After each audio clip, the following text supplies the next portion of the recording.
Hello, my name is Tegan Simons, and I'd like to begin by thanking you for your time. I'd like to follow up my gratitude with a story, if I may. So imagine this: you're back in high school, it's the second period, and a block schedule would be your first class of the day. Class going totally normal, a little bit boring to be honest, and you feel your phone vibrate in your pocket. You take a little peek, right? And the text reads from your mom: I love you, please respond ASAP so I know you're okay. What? Of course I'm okay. I'm fine, it's a normal Tuesday, right? As that thought runs through your head, the intercom system opens over the speakers. It's the principal giving the lockdown announcement. There's something different about this one though. There's no precursor stating we are going to practice or this is a drill before the announcement. A slightly panicked and confused vibe consumes the room as you all shuffle into the corner while your teacher locks the door and hits the lights. Your teacher checks his phone and whispers an announcement to the class. The police are here, taking care of everything, but hopefully I'll have more information for you soon. So for now, just sit tight and stay quiet.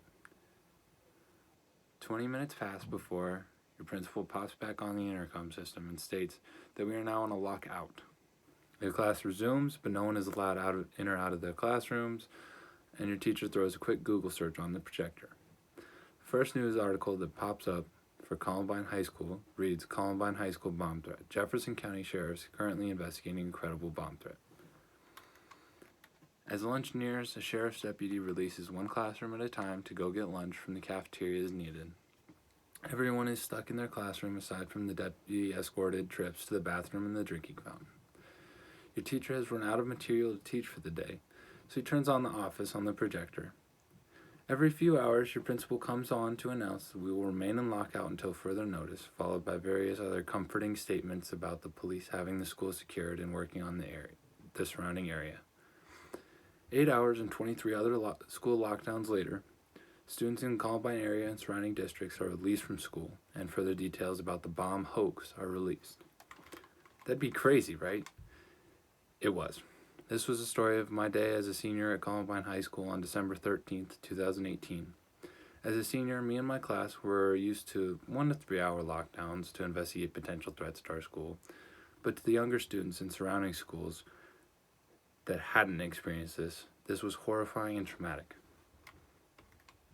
Now, I'm here today to share some more information about not only the tragedy that occurred in 1999 at Columbine, but how it has had lasting effect on my community and how school violence impacts communities around the country and effective and ineffective steps taken to stop gun violence in our schools.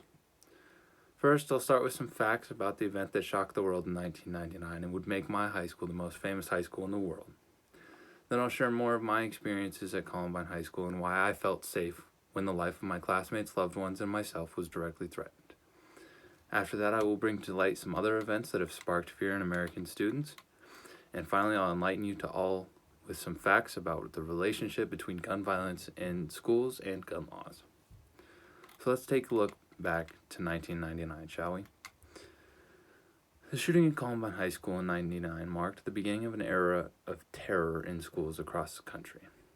Though there had been numerous mass shootings as well as school shootings prior to the Columbine High School massacre, none remain more infamous and relevant in our culture.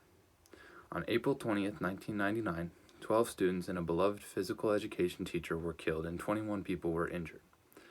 The effects of this tragedy rippled across the country and the world, sparking conversation of gun control, teenage mental health, the role of violence in culture, etc., etc. Law enforcement was also substantially criticized for their response time and strategies for handling the situation. Now, those are facts that can be found with a 2 to 5 minute Wikipedia search.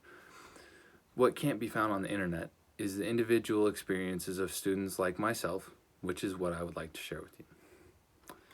I receive a lot of questions about my time at Columbine, but the most common and general question I receive as a Columbine alum is, what was it like?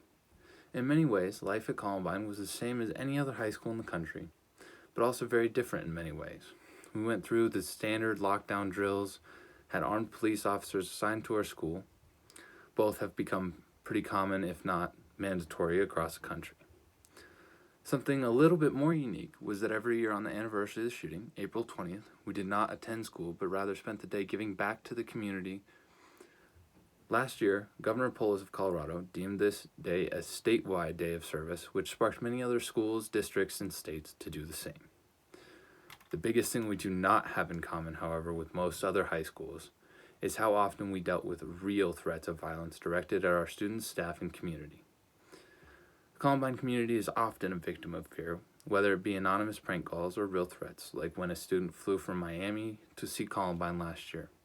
This prompted a massive manhunt for the suspect that was considered armed and dangerous due to her infatuation with the massacre, as well as her purchase of a firearm in the area. With the repetition of drills like the lockdown drill, students and staff are well prepared for these situations when we do encounter them, and everybody is made to feel safe. But what about that law enforcement that I mentioned that's so harshly criticized by the media and public alike? Law enforcement strategies have evolved since 1999 from their poor hostage situation tactics of 99 to a different strategy. Go in, take the shooter down by any means necessary in order to mitigate the damage of the shooter.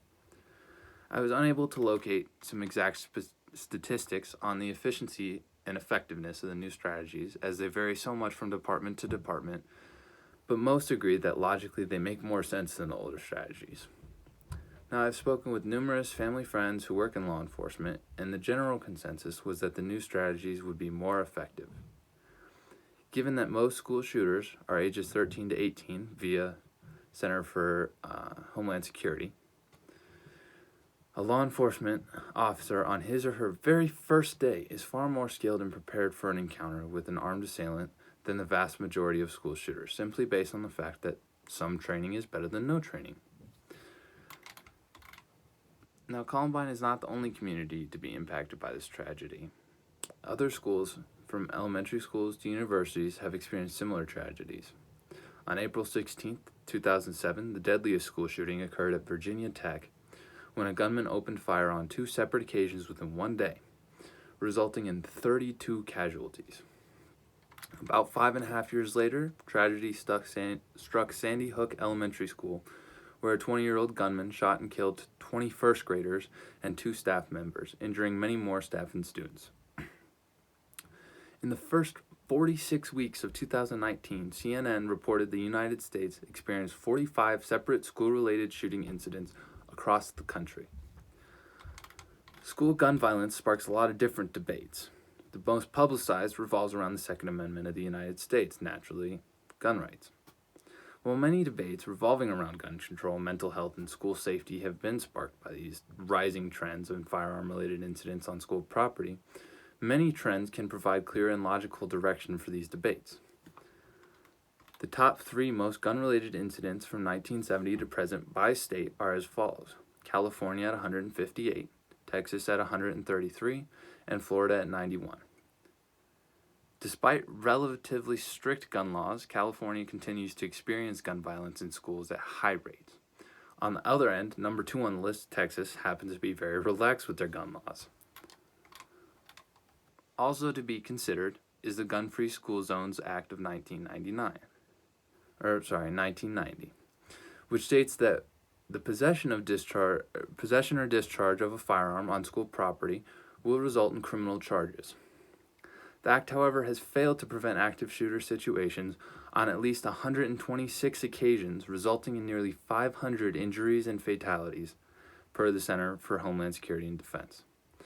An additional factor to be considered is that the age restriction to buy a gun was enacted by the ATF in the Gun Control Act of 1968 that required a person to be 18 to buy a long gun and 21 to buy a pistol.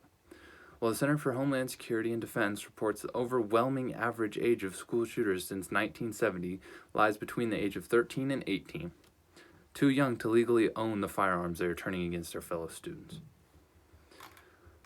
So what does this all mean?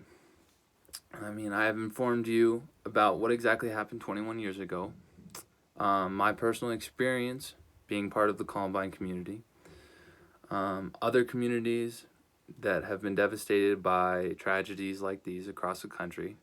I've also shown you the connection between gun violence and gun laws. Given this information, it is clear that gun violence does not end with our politicians arguing over the Second Amendment. Relying on politicians to keep America's youth safe in schools has proven to cost lives. Are you willing to put your life in the hands of politicians? What about your brothers and your sisters' lives? Your children's lives? Keep these questions in mind come next election season. Thank you for your time, and I hope you all continue to stay happy and healthy during these trying times.